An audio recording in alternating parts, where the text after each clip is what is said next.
سورہ مجادلہ المجادلہ کی پہلی آیت ہے۔ لفظ مجادلہ کہتے ہیں جھگڑا کرنے والی عورت کو، لڑنے والی عورت کو، بحث و تکرار کرنے والی عورت کو۔ یہ سورت کا نام اصل میں جو مجادلہ ہے یہ ایک خاتون کی وجہ سے ہے، ایک عورت کی وجہ سے ہے جو حضور صلی اللہ علیہ وسلم کے پاس آئی ہے، اور جس انداز سے وہ آئی ہے اس نے آ کے حضور سے جو باتیں کی ہیں اس کے کردار پر سورت کا نام رکھ دیا گیا، اس انداز پر سورت کا نام رکھ دیا۔ گفتگو اس نے کی، بحث اس نے کی، مولا نے پوری سورت کا نام ہی مجادلہ رکھ دیا۔ بحث کرنے والی، تکرار کرنے والی۔ یہ سورت نہیں بحث کر رہی، اس سورت کے اندر ایک عورت ہے جو بحث کر رہی ہے، اور اس کی بحث رب العزت کو بڑی پسند آئی ہے، بڑی پسند آئی ہے۔ بحث اس نے حضور سے کی ہے، سرکار کے ساتھ گفتگو جو کی ہے اللہ نے اس کے لیے یہ لفظ استعمال کیا ہے۔ یہ بحث و تکرار سرکار کی بارگاہ میں ہوئی ہے، اور پروردگار کہتا ہے قد سمع اللہ قول التی تجادلک فی زوجہا۔ اے حبیب مکرم صلی اللہ علیہ وسلم، وہ جو خاتون آپ کی خدمت میں حاضر ہوئی اور اپنے خامند کے بارے میں آپ سے بحث کر رہی تھی نا، اللہ نے اس کی بات کو سن لیا ہے۔ وہ کر کس سے رہی تھی؟ حضور سے۔ یہ نہیں فرمایا اللہ نے مصطفیٰ اس کی بات کو دھیان سے سننا، ایسا نہیں، بات وہ حضور سے کرنے آئی ہے۔ رب کہتا ہے وہ جو تجھ سے بات کر رہی تھی نا، تیرا رب اس کی بات کو سن رہا تھا، سن لیا ہے اس کی بات کو۔ اس کا مطلب تھا صرف سنا ہی نہیں، ہم نے سن کر اس کی فریاد کو قبول بھی کر لیا۔ وہ بات کیا ہے؟ قد سمع اللہ قول التی، آغاز کیا ہے سورت کا اسی آیت سے، قد سمع اللہ قول التی تجادلک فی زوجہا۔ وہ اپنے خامند کے بارے میں حضور آپ سے بحث و تکرار کر رہی تھی، اللہ نے اس کی بات سن لی ہے۔ وتشتکی الی اللہ، اور وہ اللہ سے شکایت کر رہی تھی، اس نے شکایت بھی اللہ سے کی ہے، شکایت بھی اللہ سے کر رہی تھی۔ واللہ یسمع تحاورکما، اور اللہ تم دونوں کی باتیں سن رہا تھا۔ وہ جو بات تم سے کر رہی تھی، جو بات تم اس سے کر رہے تھے حبیب، واللہ یسمع تحاورکما، اللہ تم دونوں کی گفتگو کو سن رہا تھا۔ ان اللہ سمیع بصیر، اللہ سنتا بھی ہے، اللہ دیکھتا بھی ہے، سننے والا بھی ہے، دیکھنے والا بھی ہے۔ خاتون آئی ہے، اس نے کوئی گفتگو کی ہے۔ اب یہ گفتگو کیا ہے پہلے میں یہ عرض کروں اور پھر میں اس میں آپ سے عرض کرتا ہوں۔ قبیلہ خزرج ہے، مدینہ منورہ کا ایک قبیلہ، اور اس قبیلے کا سردار ہے عبادہ بن صامت۔ اس سردار کا بھائی ہے اوس بن صامت۔ اوس بن صامت کی عمر اب زیادہ ہے، 50 سال سے زیادہ عمر ہے اس کی، بلکہ اس سے میں اگر کہوں کہ 60 سے بھی زیادہ ہے۔ جو روایت میں اس کے لیے لفظ استعمال ہوئے وہ تو بوڑھے کے لیے استعمال ہو گئے۔ اس عمر میں وہ اپنے گھر میں آیا ہے، اس کی بیوی خولہ بیٹی ہے، اس نے اس سے کچھ مانگا، کوئی حاجت۔ خامند نے، اوس بن صامت نے کوئی خواہش، کوئی حاجت اپنی بیوی کے سامنے رکھی، مگر بیوی نے اس کی اس حاجت کو پورا نہیں کیا۔ خولہ نے اس کی اس بات کو رد کر دیا، چھوڑو اس بات کو۔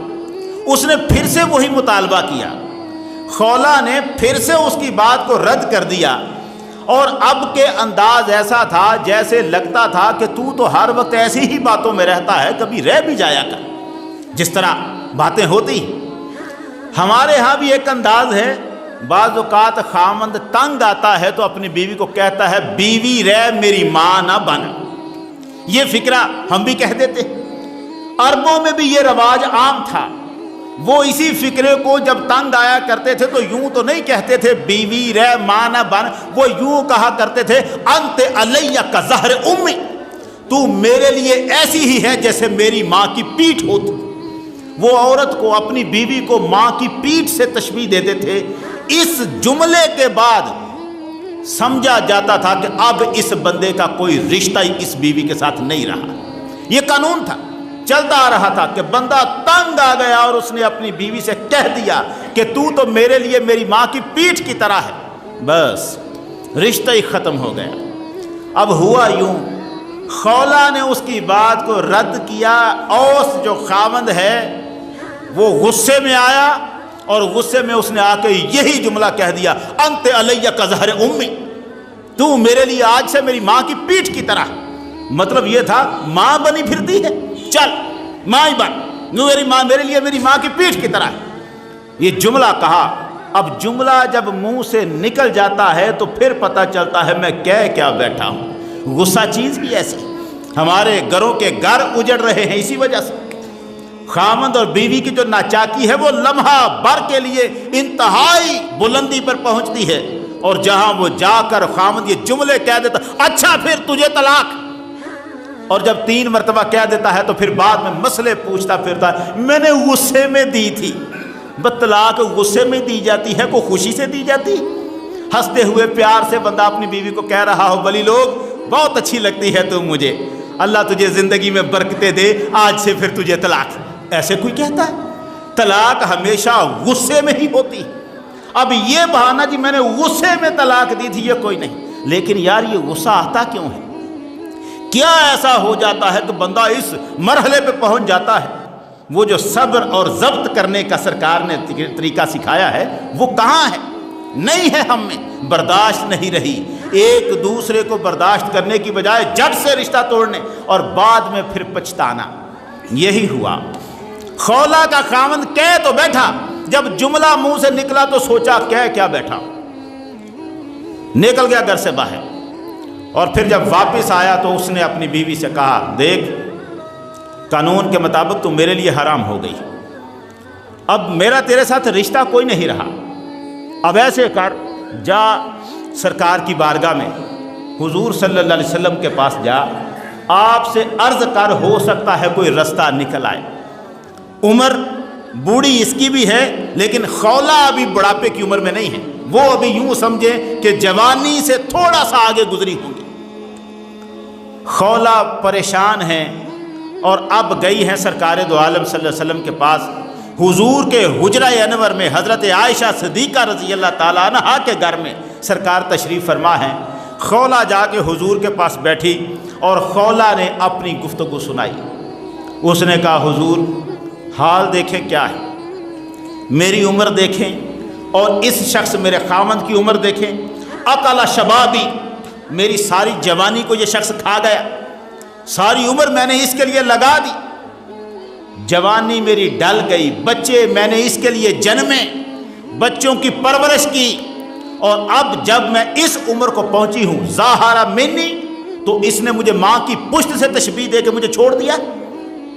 اب جو یہ اس کو پریشانی ہوئی وہ کہتی ہے، حضور بتائیں میں کیا کروں، اس عمر میں میرا گھر برباد ہے، میں اگر اسے چھوڑ کے چلی بھی جاتی ہوں، بچے اسے دوں گی تو وہ بھی برباد، یہ سنبھال ہی نہیں سکتا بچوں کو، یہ بچوں کو نہیں سنبھال سکتا، اگر میں بچے ساتھ لے کے جاتی ہوں تو میں بچوں کو پال نہیں سکتی، خرچہ پیسہ تو اسی کے پاس ہے، حضور میرے لیے کوئی مہربانی فرمائے، میں کیا کروں؟